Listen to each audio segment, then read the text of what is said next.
Hi friends, hello, hi, how are you? I hope you guys are having an amazing day today. Hello! So today's video, we're gonna be doing a yass or pass.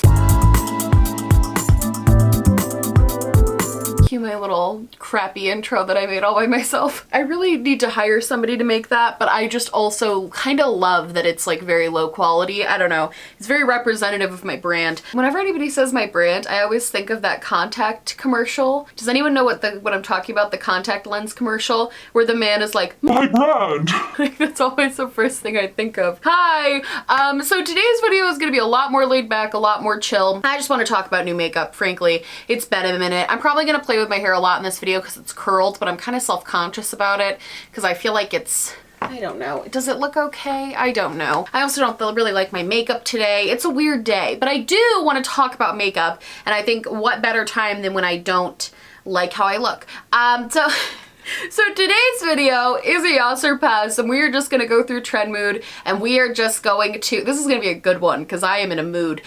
We are just gonna go through, it's like midnight, I'm so tired. We're just gonna go through and talk about some new makeup, and I'm gonna give you my opinions, and I'm probably gonna tell you not to buy anything because I don't really like buying things lately. First, the Lunar Beauty blush palette. Everything I just said is a lie. I bought this. I actually already bought the Lunar Beauty blush palette. I bought it like the day it came out. I actually couldn't buy it from Lunar Beauty. It sold out so fast. And then I missed it at Sephora because it sold out super fast. And then finally I was able to buy it through Morphe, which I don't love buying things through Morphe, but I really wanted this particular palette. So I was like, I'm gonna let my Morphe rule slide for a minute and I'm gonna buy this. I really like it. I've only been able to use the orangey shade and then the shade below that, the pink shade, because I've only used it twice because I've only had it for like a week. But I will say, formula is solid. Packaging is gorgeous. Like aesthetically, it's very pleasing to look at. That's one thing I love about Manny's brand is I feel like he puts a lot of thought into aesthetics, and also the quality is usually pretty good. I saw a lot of people saying that this palette wouldn't work for them if they had a medium to deep skin tone, and I actually don't think that's true. The orange, basically those first two shades, like the very, very light pink and then the sort of sparkly one, probably would not work on a medium to deep skin tone, but I would even argue that the orange and pink are pigmented enough that it would absolutely work on a deeper skin tone, and same thing with the two darker shades. I think they would look beautiful on deeper skin tones. So if this comes into store, I'm pretty sure it'll probably be at Sephora. If it does go into store and stores open, and you have the ability to go swatch it to see for yourself, I would actually not rule this one out right away because I think the initial promo was a little bit deceiving because I do think the blushes actually have a really nice range to them, especially for a blush palette. I think it does a really nice job. Okay, next. This is the Urban Decay Naked Ultraviolet. I just so wish that Urban Decay, I keep forgetting they exist as a brand. I don't think about them ever. They literally never cross my mind unless they put out another Naked palette. I don't even remember what the last Naked palette was. I think it was the Naked Honey. I think so. It had to have been the Honey. But I remember vividly thinking to the Honey they were just gonna stop. Because I feel like they got the, you know, the memo that nobody wants Naked palettes anymore for the most part. I'm sure there's people that still want Naked palettes and like collect these and love them. Like I'm sure that group of people exists, and maybe that's why they're still making it, is because they know people get them as collector's items. But I don't know a singular person who buys these as like a collector anymore. That kind of stopped after the third one. And now we're on like I think this is like the 8th Naked palette that's come out, and I just feel like that trend, it was so good for them for like a really long time. Like everybody was talking about the Naked palettes, everybody wanted a Naked palette. It like really was the first big eyeshadow palette to blow up the way that it did, and so I think they want that hype to happen again for them. But I think what Urban Decay fails to consider is that we're all over it, and that when it comes to the makeup market now, you have to be innovative if you want to be anything, and they fail every time to be innovative. Without fail, every time Urban Decay misses the mark on innovation.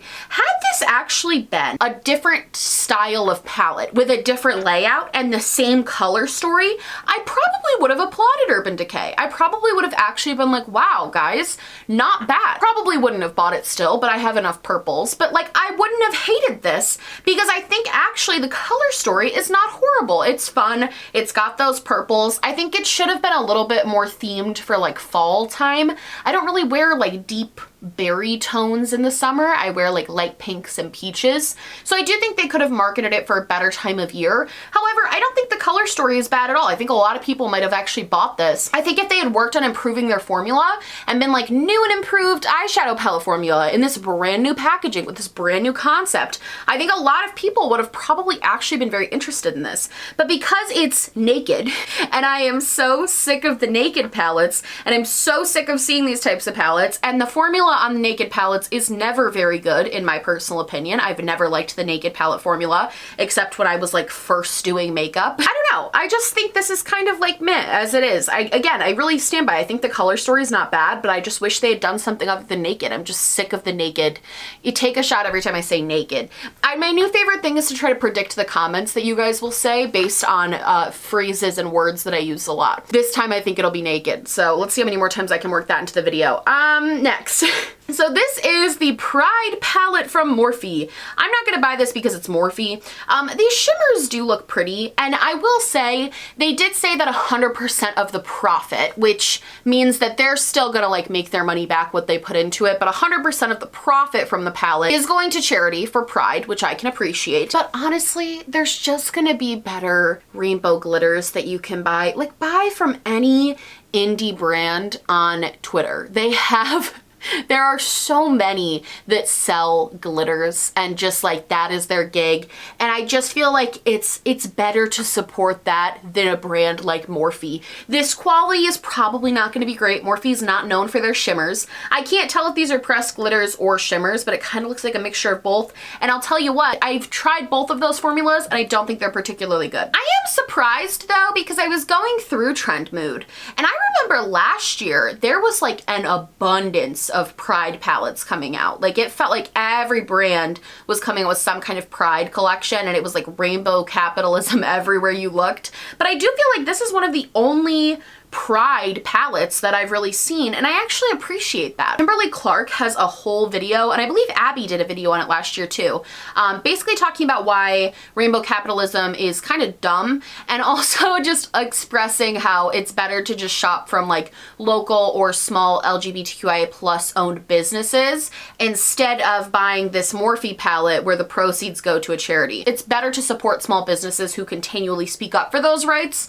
than brands like Morphe who just casually sprinkle this in as like a gimmick, you know? Also, it's like rainbows for Pride Month. Groundbreaking. So these palettes are meant to look like clutches from YSL. So it's meant to look like a bag, but you can't use it as a bag because it has eyeshadow in it. So, which I know seems like a, you know, a pretty obvious point, but Trend Mood for some reason was like, it's their contour color clutch. And it's just because it looks like one of their bags, basically. I will say, objectively speaking, as somebody who hates myself for loving the way that luxury items look, I hate myself for it, but I can't help it. I think they're all so pretty. I will say that objectively, I think this looks very pretty. It's very YSL. It's very classic YSL. It does look like their bags, but I screenshotted this one in particular because it astounds me every time. These luxury makeup brands, who they're probably charging so much money for this palette, they always, for some reason, come up with the most boring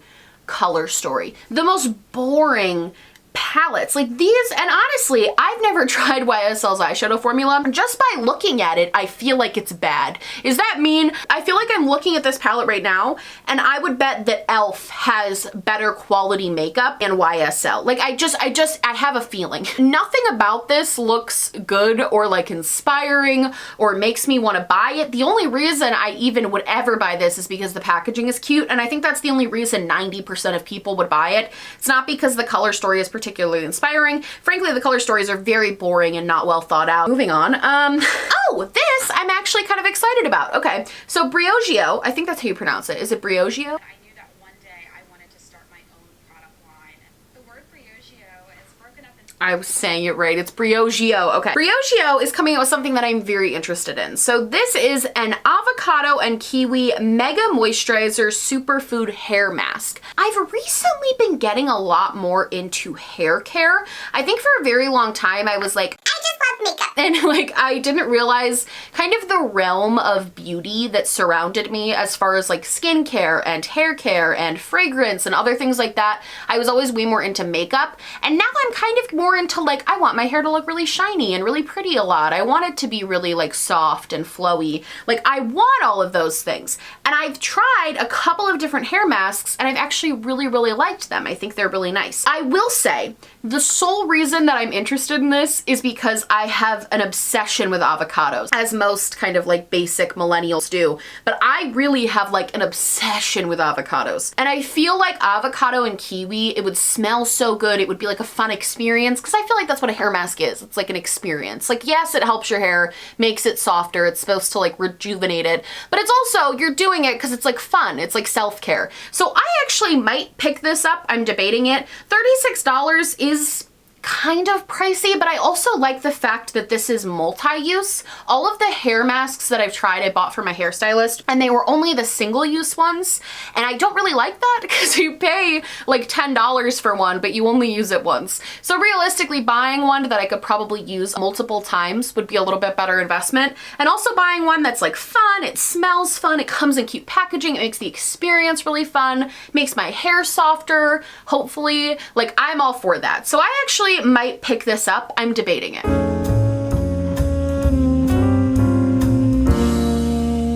We'll see. This I threw in here just because I wanted to give it a shout out. So Kaleidos came out with their Escape Pod eyeshadow palette, and I am actually so excited for this. I have a Talktorial Tuesday with this palette going up next week, so I'm really excited about that. They sent me the whole collection in PR, so I didn't buy it, but I was gifted it. So thank you to Kaleidos. I love them. They're great. Their whole team is always so nice. One thing I will say, if you're not obsessed with the palette, which I will say I've used the palette a bunch of times and I do like it. I love Kaleidos' formula, but it's definitely not the most like inspiring color story you've ever seen. Like, I'm not insanely obsessed with the color story. I will say they also came out with a set of sponges. I never rave about sponges, but I love these sponges. They are so, so good. This one's so dirty because I've used it like a couple days in a row. It's got like the sides, it's got like angled sides and then a flat bottom. And they came out with like blusher duos, and I've been a very big fan of the blush duos as well. As I said, I do like the palette for the formula. It's not particularly a color story I would probably buy myself, but the blush duos I would absolutely buy. I'm a very big fan of the blush duos. I think they're really, really nice. And I've been loving going kind of heavy-handed with blush lately, and those are like perfect for it. I'm a big, big fan of the blush duos. So Anastasia is coming out with these mini dewy set. Basically, I'm pretty sure that these are supposed to be scented, and they come in cute different bottles versus the more like classic dewy scent bottle. I'm gonna say, I think there's a video coming on Anastasia soon, friends. There's like a lot that I'm seeing online that is making it hard to ever support the brand again. I actually think this is like a very weird statement to say, because if you had asked me 3 years ago, I would have been like, I would never stop supporting Anastasia. But I have never seen a brand just absolutely self-implode so quickly. So I'm not buying these just on principle, but I also have the large dewy set. It's not very good. It's just a setting spray. Like, I don't hate it, but it's just a setting spray. It's an overpriced setting spray. I don't really believe that setting sprays work in general, and I wish somebody had said that to me when I was first starting out in makeup. Like, I wish somebody had been like, you know how everybody talks about how important setting spray is? I disagree with them. I disagree that setting spray really does anything. The one thing I will say it sometimes does is sometimes it helps mesh like the powder into your face a little bit more, but I don't see it as a necessary step. So if you're new to makeup, or even you just don't have setting spray yet, just buy a cheaper one first. I know I'm not a big fan of Morphe, but I will say I do love their continuous setting mist. I think it's really good. Not the matte one. The matte one sucks. Color Pops is like really good. I love Color Pops, and it's like $10. And Milani has one. Wet n Wild has one. Like, don't buy these expensive setting sprays for no reason, and especially don't buy these mini ones. Wet n Wild has a $4 one that's the same size as this if you want one for travel. Like, don't buy these. There are a few things in makeup I feel like you just never need to buy the expensive one in, and setting sprays is one of them. Okay, BH Cosmetics has just been slowly getting worse and worse and worse to me. I feel like they're trying to now kind of copy Makeup Revolution, which is so interesting because Makeup Revolution copies everyone else.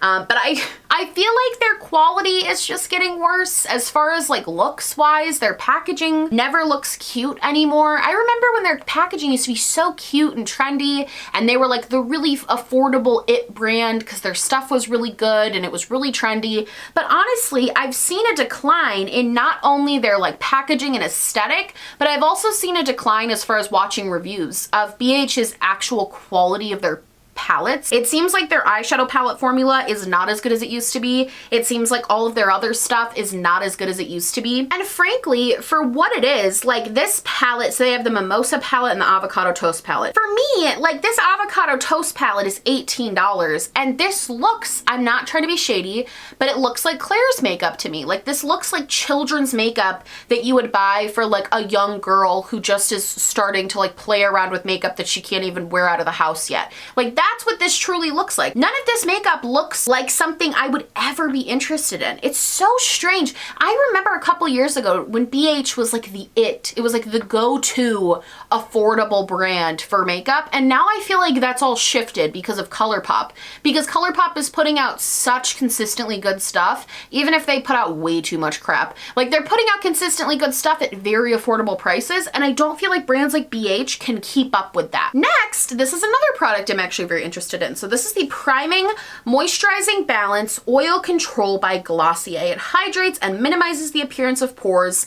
I'm very interested in this. I actually have been very into more moisturizing and blurring primers again. There was a time where I kind of fell off of that. Like I still primed obviously, but I didn't really care about minimizing pores. But I find for whatever reason, when it gets hot out, my pores decide that they are wide and open and ready for business. And so whenever it gets hot, and also it's probably because I've been neglecting my skincare because of quarantine, but that's neither here nor there. I am very interested in this. I think it looks cute. I will say I think Glossier is very overpriced. I had the Cloud Paint and I hated it, but I actually love their Balm.com lip balm. I love, love, love that. And I've wanted to try a few other things. I've actually had a few things in my cart, including their hoodie, because I think it's so cute. I've had a few things in my cart for like the past couple of weeks. It's like their mascara and all of these other things. So this might be something I add to that cart and eventually purchase, but I'm not in any sort of rush to like run out and go buy this. I have a decent amount of primers. I'm not gonna rush out and get this, but it is something I'm kind of eyeing.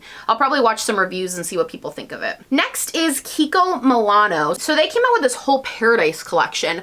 I actually am kind of interested in this. I can't even lie. I think this is kind of cool. They have apparently blushers, it seems like highlighters and bronzers. I think this whole collection looks really fun and cute. Well, I've had a couple of things from Kiko. I really like them because they are on the lower end as far as price goes, and their stuff is really good. I will say just in general, I'm a sucker for a bronzer that's in like big packaging. I absolutely love how that looks. I think it's so aesthetically pleasing because for bronzer, I use like a massive brush. So if I have a small little pan I have to dip into, it's super annoying. I'm much more gravitated to larger pans. So as like a personal preference, I'm more drawn to these. Do I need any more blushes, bronzers, and highlighters? No. So I probably wouldn't pick these up, but I will probably watch some reviews and see what people have to say about these. Overall, I think it's a cute collection. It's very cohesive. It's cute. It's summery. I feel like a Paradise collection will never not be on trend for summery vibes, but yeah, I think this is cute. Finally, we have the NYX Ultimate Utopia palette.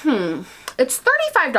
NYX is weird to me. They've always been weird to me. I've never bought a lot of stuff from them, and I think it's because it's weird to me. Their pricing is so weird to me. Some of their stuff is like $1, and it's so cheap and so affordable and awesome. And then they randomly have like expensive primers or expensive eyeshadow palettes, or they randomly have like a lipstick that's more expensive than the other ones. I just don't really understand their price range. Like as a drugstore brand, why do you have something that's over $25 in your collection? As a brand that's trying to market themselves as affordable, $35, I would not consider that to be affordable anymore, especially not when brands like Wet n Wild, Milani, ColourPop, like I would not consider a $35, even you could get Morphe palettes for cheaper than this. I would not consider $35 to be like competitive pricing. And frankly, this palette, it's cute. I think actually something that's interesting is that when I look at this, I'm like, oh, it's too dark for me. But I think that's really nice because for people who have darker skin tones, that's definitely a benefit. Like there's a lot of shades in here that I think I would feel uncomfortable using because there's not a lot of transitions for lighter skin tones, but I can see a bunch of transition shades for medium to deep skin tones. So I do like that. This palette, honestly, this particular picture looks photoshopped, and I don't know why, but it does. It really looks like they've photoshopped this palette together. It's not in production yet, and this is not a product shot. That's one of the reasons I wanted to talk about it. Those shimmers don't look real. They look photoshopped. Am I the only one that thinks this? Am I crazy? I don't know. I thought it looked photoshopped and I thought that was weird. And I also would never buy this because that's a weird price range. And also the shades aren't even something I would wear. And they're also not incredibly unique either. It would have been cool almost if they had separated this into like 9 pans. Like that top 9 shades, the bottom 9 shades, the middle. Like I could see this palette being separated into smaller versions of itself and actually being really cohesive and cool, but all mixed together, it's just overwhelming and too much and doesn't seem cohesive in any way. I don't need it anymore.